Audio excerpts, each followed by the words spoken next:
बातमी आली की सोनम वांगचुक सरांची प्रकृती बिघडल्यामुळे त्यांना हॉस्पिटलला नंतर जेव्हा मी हॉटेलला पोहोचलो तेव्हा मला कळलं ज्या प्रकारे 5-6 लोक सिव्हिलमध्ये आले. मी काही व्हिडिओज बघितले, सिव्हिलमध्ये आले, त्यांनी सांगितलं आम्ही डॉक्टर्स आहोत. एक पांढरा कपडा घेऊन आलेले आणि गुंडाळून घेऊन गेलेत त्यांना, गुंडाळून. मला त्यावेळेला सोनम वांगचुक नाही तर मला आपली लोकशाही दिसली. एक माणूस 20 दिवस उपोषणाला बसलाय, एवढा मोठा माणूस, त्याच्याशी तुम्हाला चर्चा करायची वाटत नाही. 20 दिवस उपोषण झालं, तुम्ही त्याला असं उचलताय. केंद्रातलं कोणाची इच्छा नाही झाली की जाऊन त्यांच्याशी एक चर्चा करावी.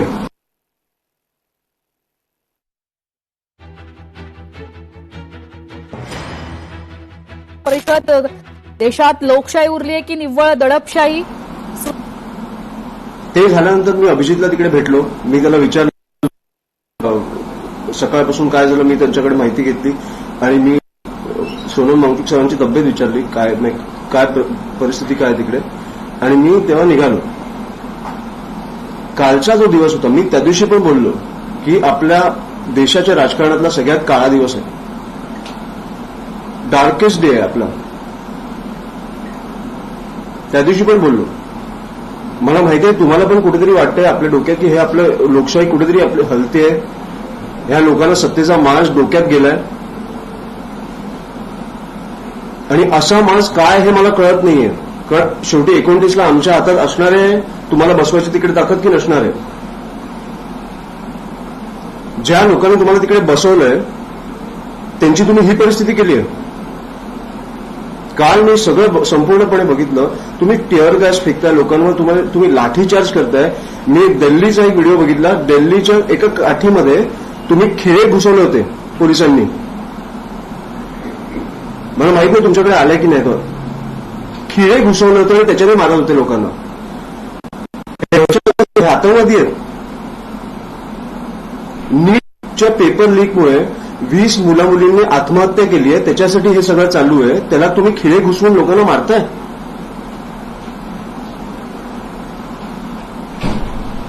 ही कुठची परिस्थिती आणून ठेवली आहे तुम्ही.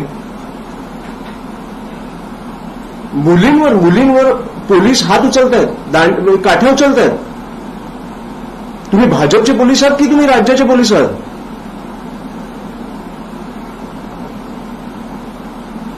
ज्या तुम्ही निवडणुकीला ज्या वेळेला तुम्हाला लाडकी बहीण सुचते ती गेली लाडकी बहीण फक्त तुम्हाला प्रश्न विचारला म्हणून.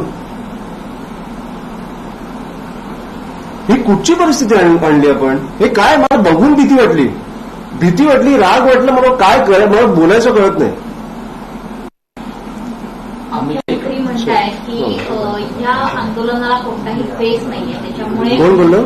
मुख्यमंत्री देवेंद्र फडणवीस म्हणतात की त्या फेसलेस लोकांमुळे तुम्ही तिथे बसलाय. त्या खुर्चीवर तुम्ही ह्या फेसलेस लोकांमुळे बसलाय हे विसरू नका तुम्ही. जसं तुम्हाला बसवू शकतात तसे उचलू पण शकतात. कुठे गेले आता भाजपचे प्रवक्ते कुठे गेले सगळे सकाळी बोलणारे.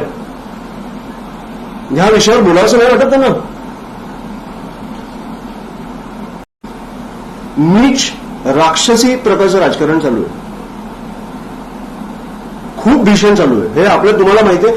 तुम्ही आणि इन जनरल मला वाटतं की सगळे पक्ष सोडा, सगळे राजकारणी सोडा, पत्रकारांना जरी फ्री हँड मिळाला ना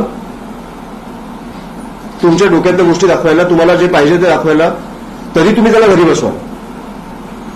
हा मला माहिती आहे तुम्हाला फ्री हँड नाहीये, तुमच्यावर प्रेशर आहे हे मला माहिती आहे. पण हे खूप नीच प्रकारचं चालू आहे काहीतरी. एकंदर पाहायला गेलं सगळ्यात महत्वाचं की आंदोलन दिल्लीलाही सुरू आहे, मुंबईतही सुरू आहे.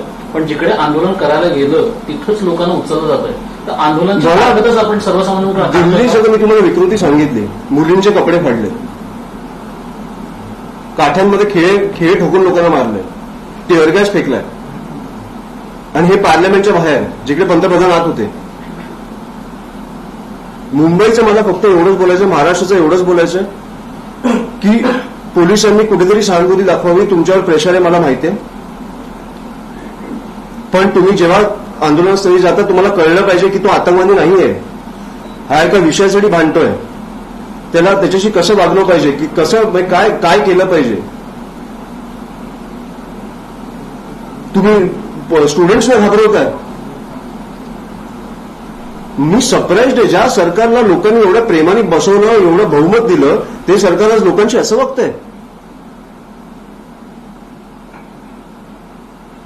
नीट हे आता मी तुम्हाला सांगतो, हे अख्ख्या देशभर पेटणार, हे शांत बसणार नाहीत लोक. सरकारमधलेच प्रतिनिधी म्हणतायत, सदाभाऊ खोतांचं आजचं स्टेटमेंट आहे की आंदोलन करणारे काही दहशतवादी देखील होते. इतकंच नाही तर दहशतवादी होते. धर्मेंद्र प्रधान यांचा राजीनामा झाला नाही पाहिजे असं ते म्हणाले सदाभाऊ खोत. आंदोलकांमध्ये दहशतवाद्यांचं आंदोलन होतं. इंडी आघाडीच्या सहकार्याने हे दहशतवाद्यांचं आंदोलन इंडिया होतं. आघाडी देखील दहशतवाद्यांना सपोर्ट करते अशा अर्थाचं विधान आहे. हे सगळे दहशतवादी आहेत जे उतरले ते. मग तुम्ही चुका केल्यावर तुम्हाला प्रश्न विचारणारे सगळे दहशतवादी आहेत. मला हेच कळत नाही. पुरावे द्या, आम्हाला पुरावे पाहिजे. दहशतवादी तर आमच्या आजूबाजूला टेररिस्ट चालतात, आम्हाला पुरावे पाहिजेत. मुख्यमंत्री आज मला पुरावे पाहिजेत. आता ह्याच्या पुढे तुम्ही क्वेश्चन चेंज नका करू. मला पुरावे पाहिजेत. त्या माणसात जो माणूस बोललाय ना त्याच्याकडनं मला पुरावे पाहिजेत की हा माणूस दहशतवादी आहे. दहशतवादीचे पुरावे तर आपल्याकडे असणार ना, तुम्ही त्यांना एवढं लेबल करताय. मला पुरावे पाहिजेत. जो माणूस आपल्या बाजूला फिरतोय तो दहशतवादी असेल तर आपल्याला भीती वाटली पाहिजे. काय नीच प्रकारे तुम्ही काय लोकांना लेबल करताय दहशतवादी म्हणून, जे लोक तुम्हाला प्रश्न विचारतात. मुख्यमंत्री असं म्हणतात की काही जणांचा हेतू चांगला असू शकतो आंदोलन करण्यामागचा, मात्र यामागे अराजकता पसरवण्याचा प्रयत्न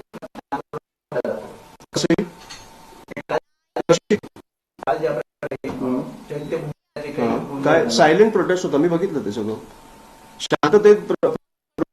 काय त्या मुलांनी काय केलं, पोलिसांवर हात उचलला किंवा काय केलं.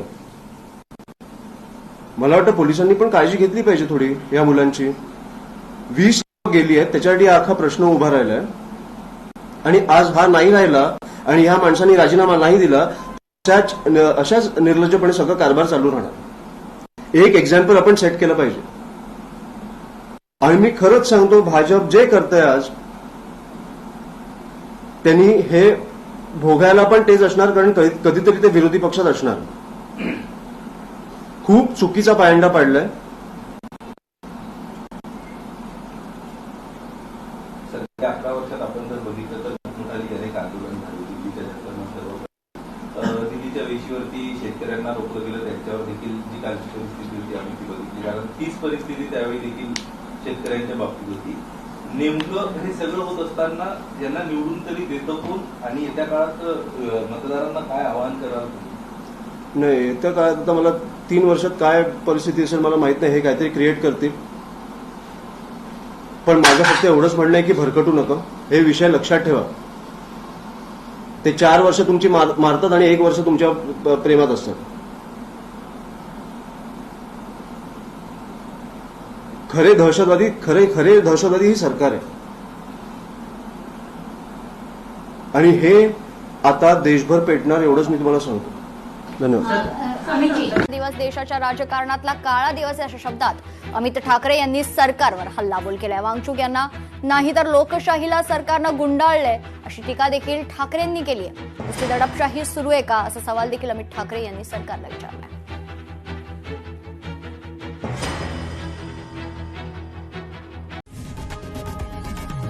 लोकशाही मराठी ऐका, पहा, जागरूक रहा.